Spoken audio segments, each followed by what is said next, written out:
बुधवार गणेश जी की व्रत कथा। बुधवार की पूजा और व्रत को बहुत लाभकारी माना जाता है। इस दिन श्री गणेश की पूजा से जीवन के सभी कष्टों से मुक्ति मिल जाती है और कुंडली में बुध ग्रह की स्थिति मजबूत होती है। बुधवार दिन भगवान गणेश को समर्पित है और साथ ही इस दिन बुध देव की पूजा भी होती है। बुधवार के दिन बुध देव की पूजा से बुध ग्रह मजबूत होते हैं। और अगर आप बुधवार का व्रत करना चाहते हैं तो किसी भी महीने के शुक्ल पक्ष के बुधवार से आप व्रत आरंभ कर सकते हैं। बुधवार का व्रत संकल्प लेने के बाद कम से कम 21 या फिर 45 बुधवार का व्रत जरूर करें। तो आइए श्रवण करें बुधवार की व्रत कथा। एक बार एक मेढक और मेढकी तालाब में साथ रहते थे। मेढक गणेश जी का बहुत बड़ा भक्त था। वह हर रोज गणेश जी की पूजा करता था। वह कुछ काम न करता, बस गणेश जी का नाम जपता रहता। मेढकी उससे बहुत परेशान थी। एक दिन मेढकी ने गणेश जी की मूर्ति छिपा दी। मेढक आया और गणेश जी की मूर्ति के बारे में पूछने लगा तो मेढकी ने बोला कि मुझे नहीं पता। एक दिन एक औरत उनके तालाब के पास आई और उसने अपने मटके में पानी भरने लगी। जैसे ही उसने पानी भरा वैसे ही मेढक और मेढकी उसके मटके के अंदर चले गए। घर जाकर उस औरत ने पानी गैस पर रख दिया। मेढक और मेढकी भी साथ में जलने लगे। मेढकी मेढक को बोलने लगी कि तुम तो गणेश जी की बहुत बड़ी भक्त हो, तो बोलो गणेश जी को हमें बचाए। मेढक ने यह सुनकर गणेश जी का नाम जपना शुरू कर दिया। थोड़ी देर बाद एक सांड आया और अपने दोनों सींग मटके पर जा मारा और मटका जमीन पर गिरकर टूट गया और दोनों बच गए। मेढक ने घर जाकर गणेश जी की मूर्ति मेढक को लौटा दी और उसने भी गणेश जी का पूजन करना शुरू कर दिया। तो प्रेम से बोलिए गणेश महाराज की जय हो। एक समय की बात है कि साहूकार अपने पत्नी को लाने के लिए अपने ससुराल गया। कुछ दिन रहने के बाद उसने अपनी पत्नी के साथ अपने घर आने की सोची। दुर्भाग्य से उस दिन बुधवार का दिन था। लड़की के परिवार वालों ने कहा कि आज बुधवार का दिन है, जो कि किसी कार्य हेतु शुभ नहीं माना जाता है, इसलिए आज तुम मत जाओ। किंतु साहूकार ने किसी की एक न मानी और पत्नी समेत अपने ससुराल से घर को प्रस्थान किया। रास्ते में साहूकार की पत्नी को प्यास लगी। उसने साहूकारनी से कहा, तुम बैलगाड़ी में ही बैठो, मैं पानी लेकर आता हूँ। जब वो पानी लेकर आया तो उसने देखा कि उसका शक्ल का एक आदमी उसके पत्नी के साथ बैठा है। तब उसने जाकर उस पुरुष से पूछा, तुम कौन हो? तब उसने कहा, मैं साहूकार हूँ। और फिर दोनों के बीच में झगड़ा शुरू हो गया और वहां लोग और कुछ सिपाही आ गए, जिन्होंने उस स्त्री से पूछा, तुम्हारा पति कौन है? तब वो इसका उत्तर न दे सकी और साहूकार अपने मन में कहने लगा कि ये प्रभु कैसा लीला है आपका। तब आकाशवाणी हुई, अरे मूर्ख, आज बुधवार का दिन था, तभी तूने आज ही गमन किया। ये सब भगवान बुध देव के प्रकोप से हो रहा है, वो तुझसे रूठ गए हैं। तब साहूकार ने भगवान बुध देव से क्षमा याचना की और तब वो आकाशवाणी खत्म हो गई और इंसान के रूप में आए बुध देव भी अदृश्य हो गए। और फिर साहूकार अपनी पत्नी संग घर गया और भगवान बुध देव की पूजा की। जो भी इस व्रत कथा को सुनता है उसको बुधवार की यात्रा करने का पाप नहीं लगता है। प्रेम से बोलिए बुध देव की जय हो। पौराणिक कथाओं के अनुसार एक गांव में एक विधवा अपनी बहू के साथ रहती थी। उसकी बहू मंद बुद्धि वाली थी, जो अपनी भूख बर्दाश्त नहीं कर पाती थी और हमेशा खाने के लिए उतारू रहती थी। वह सबसे पहले उठकर खाना खाती थी, फिर घर के बाकी काम किया करती थी। एक दिन विधवा ने अपने घर में पूजा करवाने का सोचा, लेकिन वह थोड़ी परेशान थी क्योंकि उसकी बहू अगली सुबह उठते ही खाने के लिए दौड़ेगी और पूजा के लिए बनाए गए पकवान को जूठा कर देगी। अपनी बहू को पूजा के लिए बनाए गए पकवान से दूर रखने के लिए विधवा ने एक तरीका निकाला। पूजा वाले दिन उसने एक मटका लिया और उसके नीचे एक छेद कर दिया और अपनी बहू से बोली कि आज तो पूजा है, इसलिए खाना खाने से पहले पानी भर के ले आओ। बहू भी चालाक निकली। उसने देख लिया था कि विधवा ने मटके के नीचे छेद कर दिया है, इसलिए वह अपनी साड़ी में आटा बांधकर पनघट पर चली गई। वहां उसने आटा निकाला और कुएं के पानी के मदद से बाटियां बनाने लग गई। कुएं के पास ही एक शमशान था जहां चीता जलाई जा रही थी। बहू ने उसकी आंच में अपनी बाटियां सेक ली। उसकी बाटियां सूखी थी तो वह पास में ही गणेश भगवान का एक मंदिर था। बहू वहां पर चली गई जहां गणेश जी को किसी ने चोला चढ़ाया हुआ था। उसने देखा कि गणेश जी की तोंद पर घी लगा हुआ है। उसने उस घी को अपनी बाटी पर लगा लिया और उसका भोग गणेश जी को लगाकर वह बाटी खा ली और बहू घर वापस चली आई। बहू की इस हरकत पर गणेश जी को बहुत गुस्सा आया और उन्होंने गुस्से में अपने नाक पर उंगली चढ़ा लिया। जब गांव वाले ने देखा कि गणेश जी ने अपने नाक के ऊपर उंगली चढ़ा लिया है तो उन्हें मनाने के लिए बहुत जद्दोजहद किया गया, लेकिन गणेश जी ने अपनी उंगली वापस नहीं उतारी। जब यह बात राजा को पता चली तो राजा ने बड़े बड़े पंडितों और ज्योतिषियों को बुलवाया और हवन करवाया, लेकिन गणेश जी फिर भी नहीं माने। सब बहुत चिंतित थे। राजा ने पूरे गांव में यह ऐलान करवा दिया कि जो भी इंसान गणेश जी की नाक पर से उंगली हटाने में सफल होगा उसे इनाम के तौर पर 5 गांव दिया जाएगा।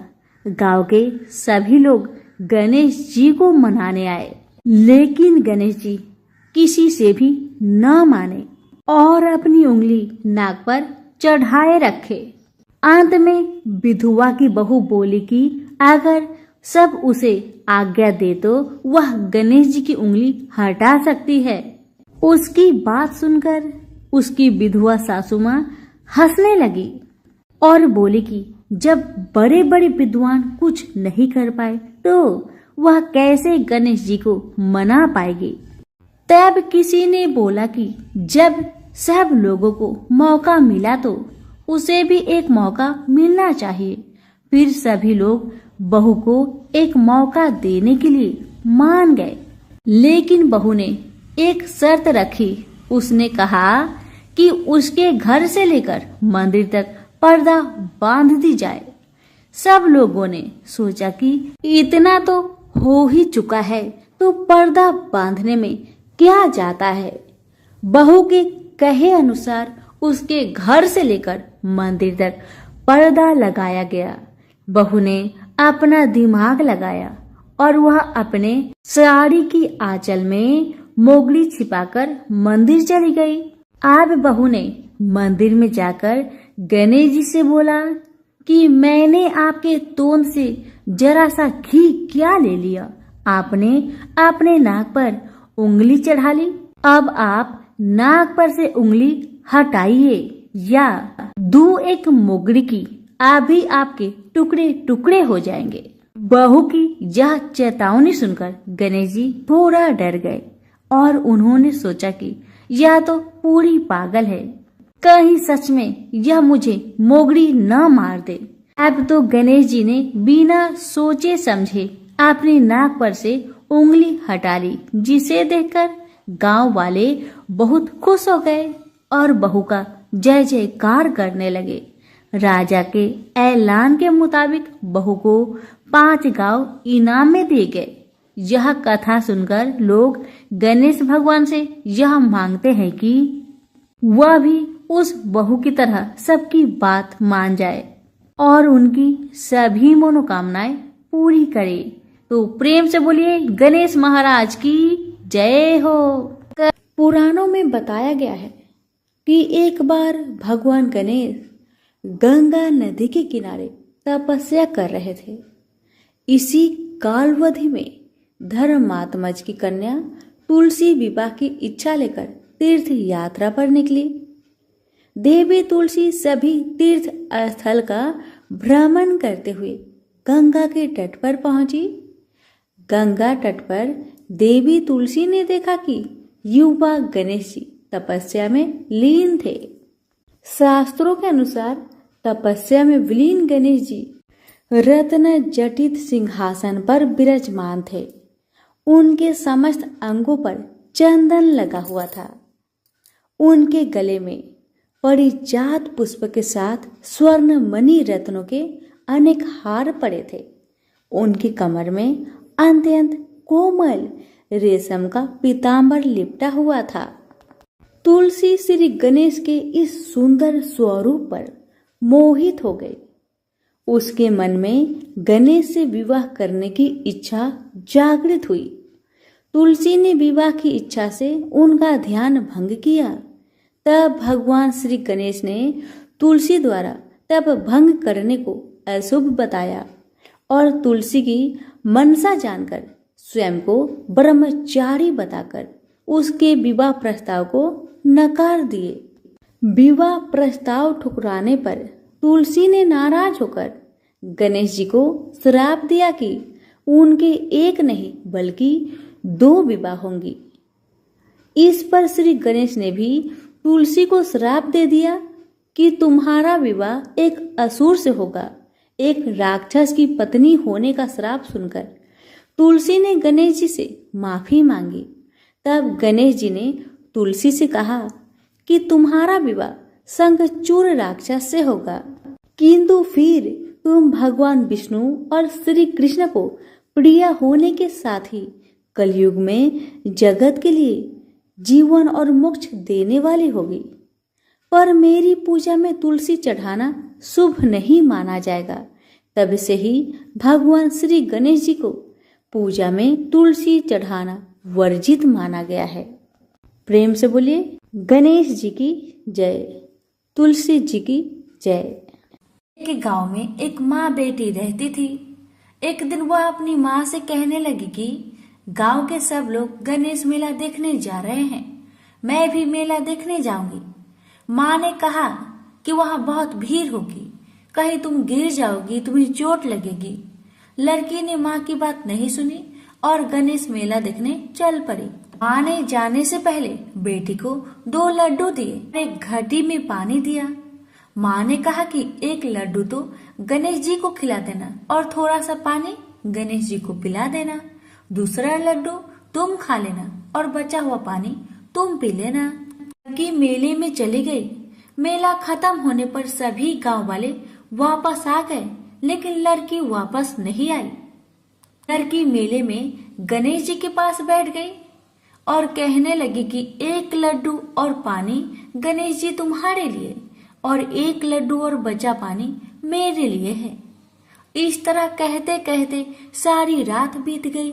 यह देखकर गणेश जी सोच में पड़ गए कि अगर मैंने यह लड्डू और पानी नहीं पिया तो यह बच्ची अपने घर को नहीं जाएगी। यह सोचकर गणेश जी एक लड़के के वेश में आए और उससे एक लड्डू खा लिया और साथ ही थोड़ा पानी भी पी लिया। फिर वह कहने लगे कि मांगो, तुम क्या मांगती हो। लड़की मन में सोचने लगी कि क्या मांगू, अन्न मांगू या धन मांगू या अपने लिए अच्छा वर मांगू या खेत मांगू या महल मांगू, वह मन में सोच ही रही थी। गणेश जी ने उसके मन की बात को जानकर उनसे कहने लगे, लड़की, तुमने जो अभी मन में सोचा वो सब कुछ तुम्हें मिलेगा, तुम अपने घर को जाओ। लड़की घर पहुंची तो माँ ने पूछा कि इतनी देर कैसे हो गई। बेटी ने कहा कि आपने जैसा कहा था मैंने वैसा ही किया, और देखते ही देखते जो भी लड़की ने सोचा था वह सब कुछ हो गया। प्रेम से बोलिए गणेश भगवान की जय। कि एक बार पथवाड़ी माता, पाल माता और विनायक जी में झगड़ा हो गया। सब वो आपस में अपने आप को श्रेष्ठ बता रहे थे, बड़ा बता रहे थे।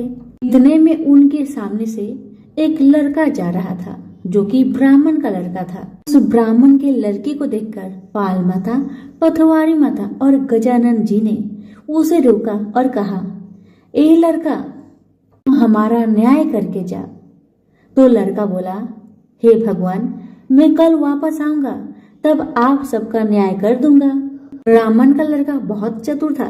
उसे पता था अगर भगवान के बारे में कुछ गलत कह दिया तो मुझे बहुत दुख उठाना पड़ सकता है। इसी कारण से ब्राह्मण का लड़का चुपचाप वहां से चला गया और अपने माँ से सारा कहानी बताया कि माँ, मैं जब रास्ते से जा रहा था वहां पर पाल माता, पथवारी माता और विनायक जी अपने आप में लड़ रहे थे। पाल माता कह रही थी मैं बड़ी हूँ, विनायक जी कह रहे थे मैं बड़ा हूँ, पथवारी माता कह रही थी मैं बड़ा हूँ। इसी बात को लेकर दोनों माता और विनायक जी मुझे बुलाए और कहने लगे, हमारा न्याय करता जा। लेकिन मैं बहाना बनाकर इतना कहकर आया, मैं कल आपका न्याय कर दूंगा। माँ, अब तुम बताओ मैं उनका न्याय कैसे करूं, बताओ माँ। बेटे की बात सुन माँ ने कहा, बेटा ध्यान से सुनो, जब कल पथवारी माता, पाल माता और विनायक जी के पास जाओगे तब सभी को बड़ा बता देना। लड़के ने कहा, ठीक है माँ, जैसा तुमने कहा मैं वैसा ही करूँगा। दूसरे दिन लड़का वहाँ पर चला गया जहाँ दोनों माता और विनायक जी रहते हैं।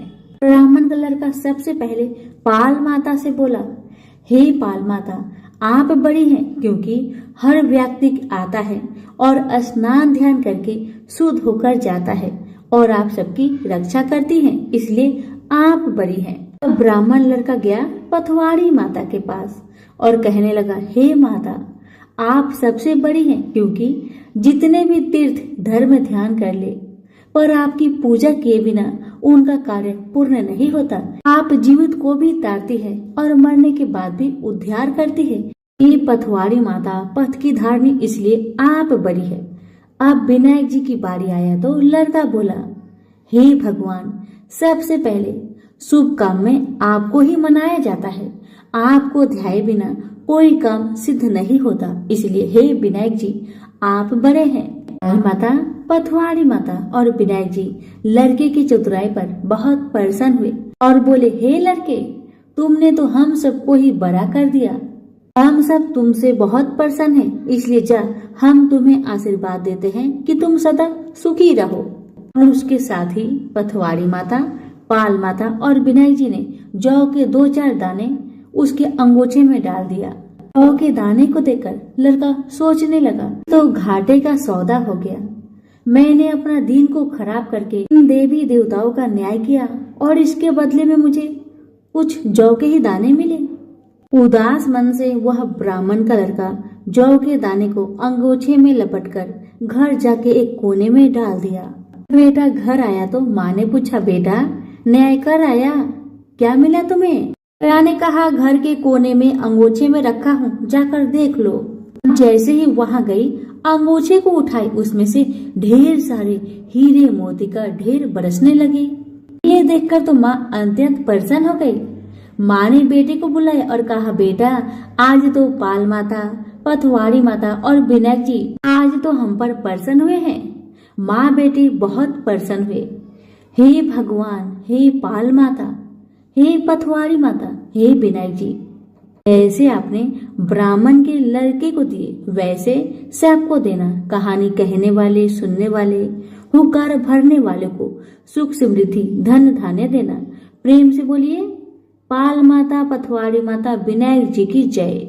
एक ब्राह्मण था जो नित्य प्रतिदिन सुबह उठकर गंगा जी स्नान के लिए जाता था और आकर विनायक जी का पूजा करता और विनायक जी की कहानी सुनता था। ब्राह्मण की पत्नी को पूजा करना अच्छा नहीं लगता था।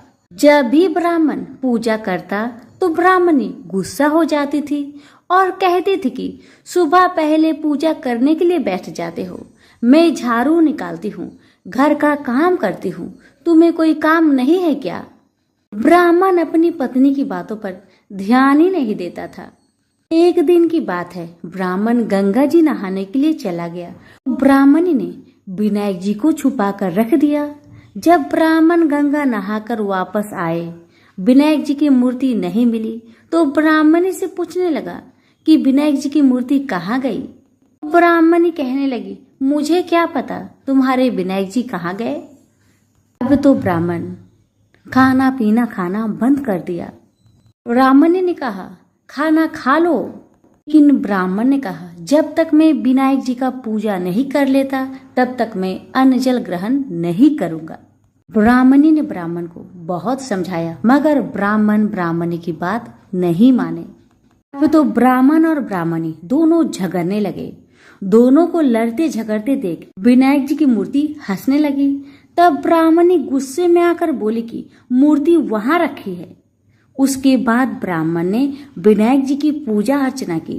तब अचानक ही विनायक जी की मूर्ति बोल उठी कि तुझे मेरी सेवा करते हुए बहुत दिन हो गए हैं, कुछ मांगो मुझसे। ब्राह्मण बोला कि अन्न मांगो कि धन मांगो, जितना दुनिया में सुख है क्या वह सब सुख मांगो।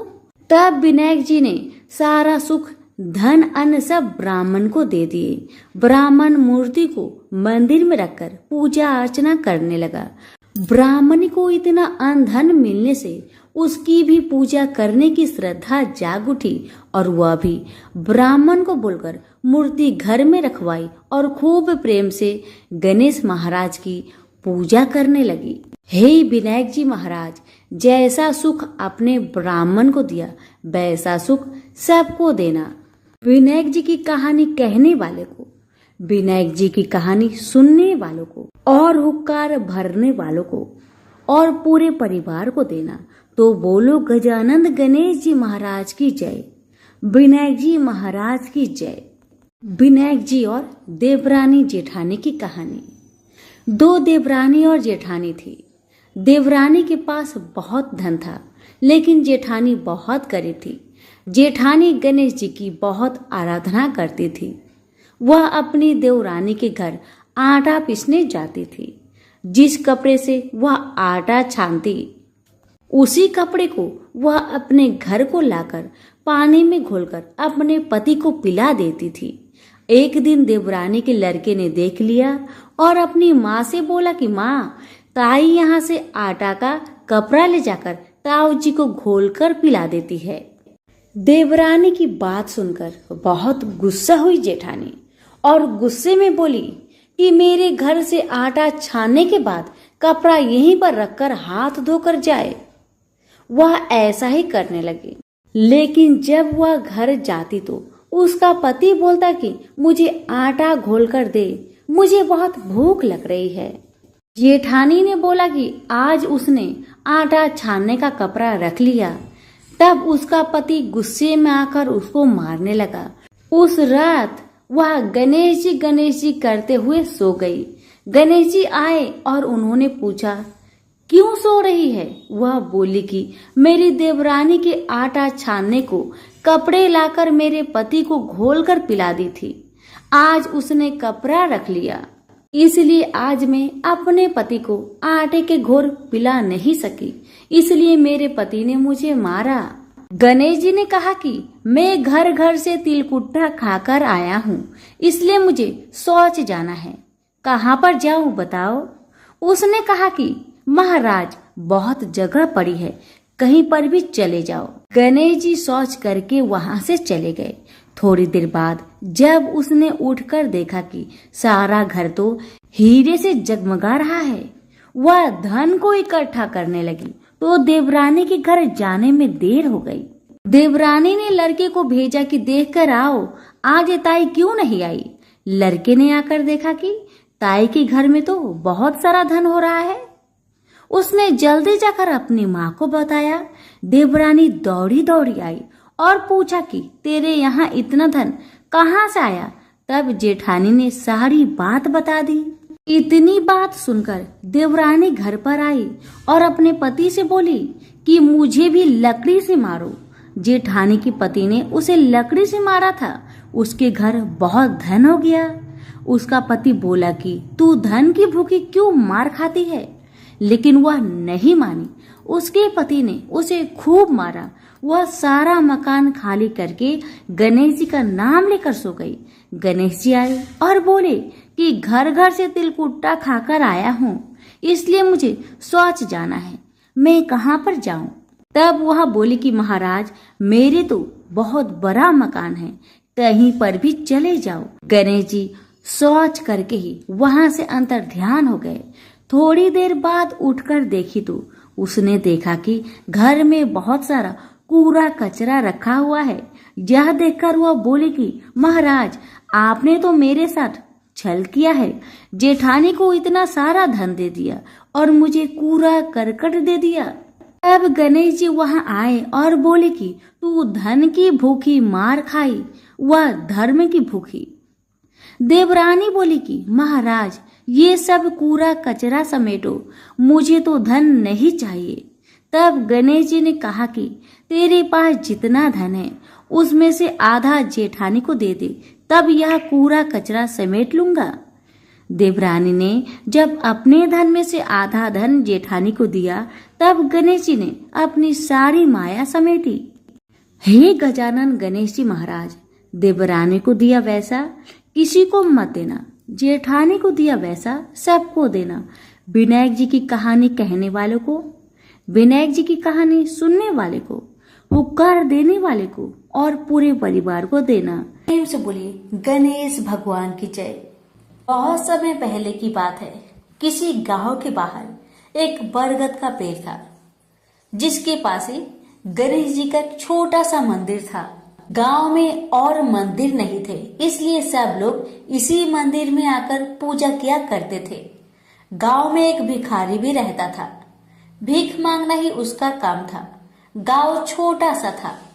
भिखारी को काफी भीख नहीं मिलती थी, इसलिए यह और कोई उपाय न देखकर मंदिर के दरवाजे पर बैठने लगा। सोचने लगा कि लोग यहाँ धर्म करने आते हैं और नहीं तो सही पेट भरने लायक भीख तो मिल जाया करेगी। भिखारी दिन भर मंदिर के दरवाजे पर बैठा रहता और जब वहां किसी को आते देखता तो शिव शिव रटने लगता। इस तरह बेचारा दिन भर गणेश जी और शिव जी का नाम जपता रहता था, मगर शाम तक उसे भीख मिलती थी। फिर 2-4 मुट्ठी अन्न और कुछ फल मूल और कभी कभी 4-6 पैसे मिलते थे। हालांकि इतनी थोड़ी आमदनी से किसी की गुजर कैसे हो सकती है। फिर भिखारी को अपना ही नहीं बल्कि अपनी बेटी की भी चिंता करनी पड़ती थी। उसकी बेटी का नाम था कमला और वह बड़ी चतुर और बड़ी समझदार थी, मगर चतुराई और समझदारी से तो पेट की आग नहीं बुझती, उसे तो भोजन चाहिए। इसलिए कमला कभी कभी अपने बाप को भोजन पाने के लिए तंग करने लगती थी। उस वक्त भिखारी के दिल पर बड़ी चोट लगती, उसकी आंखें भर आती थी। वह चिंता के समुद्र में डूब उतरने लगता था। गर्मी के दिन थे, दोपहर का समय था। ऊपर आसमान और नीचे धरती धक धक जल रही थी। चारों तरफ सन्नाटा छा रहा था। ऐसे ही समय में महादेव पार्वती लोगों का सुख दुख देखने इस संसार में आए। चलते चलते वे उसी गांव में पहुंचे और गणेश जी के मंदिर के सामने से निकले। भिखारी उन्हें आते देख ओम नमः शिवाय, ओम नमः शिवाय की रटना रटने लगा। भिखारी की यह हालत देख पार्वती जी को बड़ी दया आई। उन्होंने महादेव जी से कहा, भगवान इस भिखारी की तरफ भी तो देखिए, बेचारा कितना दुखी है। देखिए तो कितने प्रेम से आपका नाम जप रहा है और आप भगवान कितने कठोर है। आपको क्या इस भिखारी पर दया नहीं आई? मैंने सुना था कि लोग बड़े पापी हो गए हैं, वो देवताओं का पूजा नहीं करते, मगर नहीं, आज मुझे मालूम हुआ कि इसमें उनका कोई अपराध नहीं, सब तो देवताओं का अपराध ही है। आप इसी भिखारी को ले लीजिए, बेचारा को आपका नाम लेते लेते बरसों बीत गए, इतने पर भी अभागा पेट भर भोजन तक नहीं पाता। जब देवता ही ऐसे कठोर हो जाएंगे तब कोई काहे उनकी पूजा करेगा। अब महादेव जी को पार्वती जी की बात लग गई। भगवान बोले, देवी आप असल बात क्या है नहीं जानती और आप जान भी नहीं सकती, क्योंकि आपका हृदय ही इतना कोमल है कि मैं कहता हूँ देवी आप जिद ना करें, जो हो रहा है उसे होने दीजिए। देवी ने एक ना सुना तो भगवान ने कहा, ठीक है तो मैं आज इस भिखारी के लिए कुछ बंदोबस्त करा देता हूँ, जिससे इस भिखारी का दुख दूर हो जाएगा। इतना कहकर महादेव जी पार्वती जी के साथ मंदिर में पहुँचे। माता पिता को आते देख गणेश जी उठकर खड़े हो गए। उन्होंने बड़े प्रेम से माता पिता को प्रणाम किया। महादेव जी ने गणेश जी को आशीर्वाद दिया और कहा, देखो बेटा यह भिखारी बरसों से तुम्हारे द्वार पर बैठा है, मेरा नाम जपा करता है, मगर तुमने अब तक इस पर दया क्यों नहीं किया। अब ऐसा कुछ उपाय करो जिससे इस बेचारे का दुख दूर हो जाए। गणेश जी ने हाथ जोड़कर उत्तर दिया, अच्छी बात है पिताजी, 7 दिन के भीतर उसका दुख दूर हो जाएगा, उसे कहीं न कहीं से 2 लाख रुपए मिल जाएंगे। गणेश जी का उत्तर सुनकर महादेव पार्वती आगे को चल गए। इसी समय एक बनिया मंदिर में पूजा करने आया था। वह आड़ में छिपा छिपा महादेव जी और गणेश जी की बातें सुन रहा था। उसने सोचा ये तो बहुत अच्छा मौका है, यदि थोड़ी चतुराई से काम लूं तो सहज ही 2 लाख का मालिक मैं हो सकता हूँ। बस वह बड़ी खुशी से भिखारी के सामने पहुंचा और उसे प्रणाम कर एक तरफ बैठ गया। भिखारी को आज तक किसी ने प्रणाम नहीं किया था, न कोई उसके पास आकर बैठा ही था। बनिए की इस काम से भिखारी ने समझा कि यह बेशक कोई भला मानुष है। वह मन ही मन प्रसन्न हुआ और बनिए से बोला, बाबा आप बहुत दयालु जान पड़ते हैं, कहिए मेरे पास आने की कृपा क्यों कर हुई। आप नहीं जानते मैं एक गरीब भिखारी हूँ। बनिए को तो अपना मतलब गांठना था।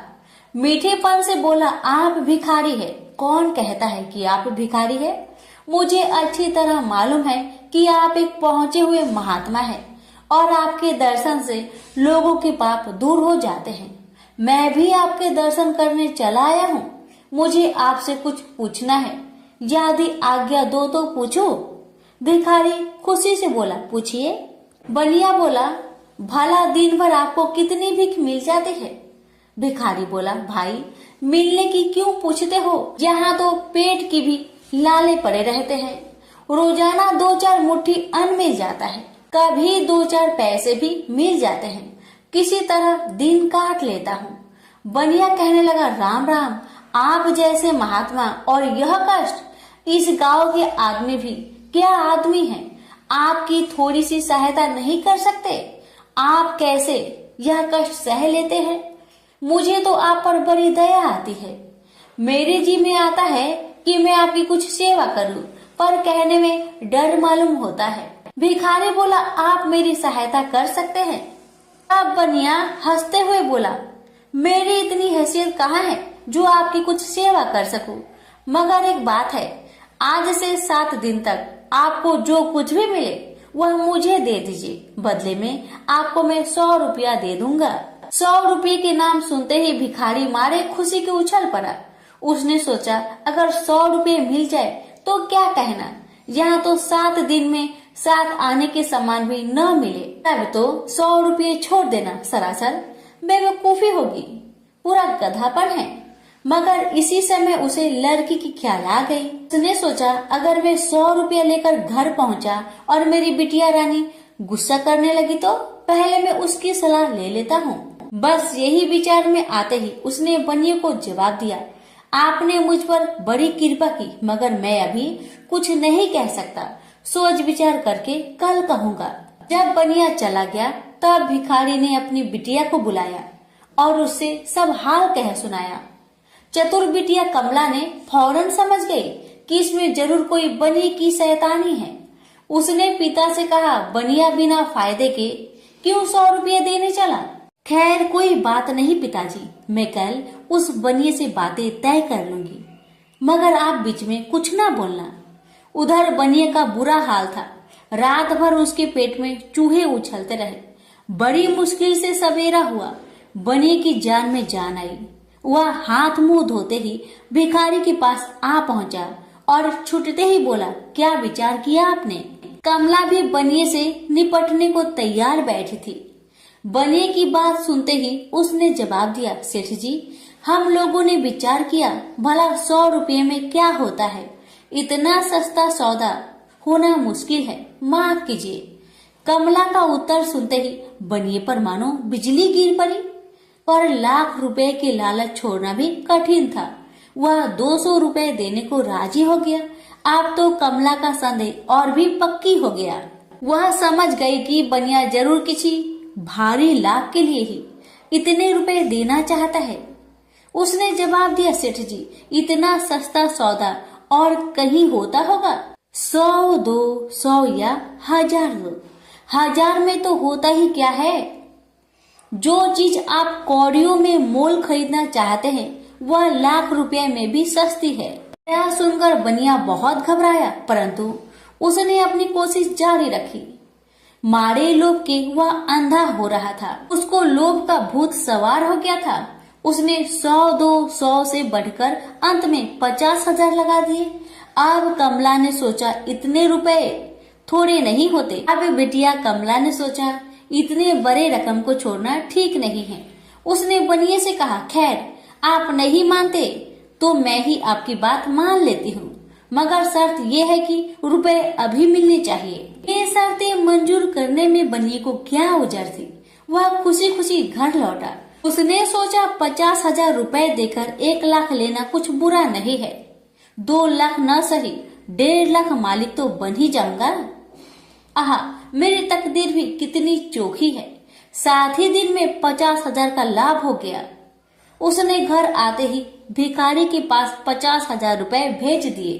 अब बनिया हर रोज भिखारी के पास आता और उसकी दिन भर की भीख घर ले आता। इस तरह 6 दिन बीत गए। अब तो बनिए को बड़ी फिक्र हुई। 7वें दिन वह फिर गणेश जी के मंदिर में पहुंचा। उसने देखा कि आज फिर महादेव पार्वती मंदिर में पधारे हैं। बस वह दीवार से कान सटा उनकी बातें सुनने लगा, मगर यह क्या, उसका कान दीवार में चिपक गया। उसने कान छुड़ाने की बहुत कोशिश की, पर कान टसमस न हुआ। तब वह दाहिने हाथ की सहायता से कान छुड़ाने लगा। इतने में हाथ भी दीवार में चिपक गया। इधर महादेव जी ने गणेश जी से पूछा, बेटा इस भिखारी के लिए कुछ इंतजाम हुआ है? गणेश जी बोले, जी हाँ, उसे 50,000 रुपए तो दिलवा दिए हैं, बाकी के लिए बनिए को दीवार से चिपका कर रखा है। यह बनिया बड़ा लोभी कंजूस है। इसने गरीबों से एक एक के 4-4 वसूल कर अपना घर बनाया है। रुपए वसूल करने में इसने गरीबी पर दया नहीं की। उनके बच्चे भूखे मरते रहे, पर इसने 4 रुपए वसूल करके भी संतोष नहीं किया। इस तरह इसने 1 लाख रुपए से अपनी तिजोरी भर ली है। गरीबों के माल से यह सुख नहीं उठा सकता। अब जब तक यह भिखारी को बाकी 50,000 रुपए न देगा, तब तक दीवार से चिपका रहेगा। गणेश जी की बातें सुनकर बनिए ने अपना माथा को पीट लिया। इसकी आंखें में आंसू बरसने लगे। जब उसने घर से 50,000 रुपए मंगवाया और भिखारी को दे दिए, तब कहीं दीवार से उसका पीछा छूटा। से बोलिए गणेश भगवान की जय, उमापति शंकर भगवान की जय।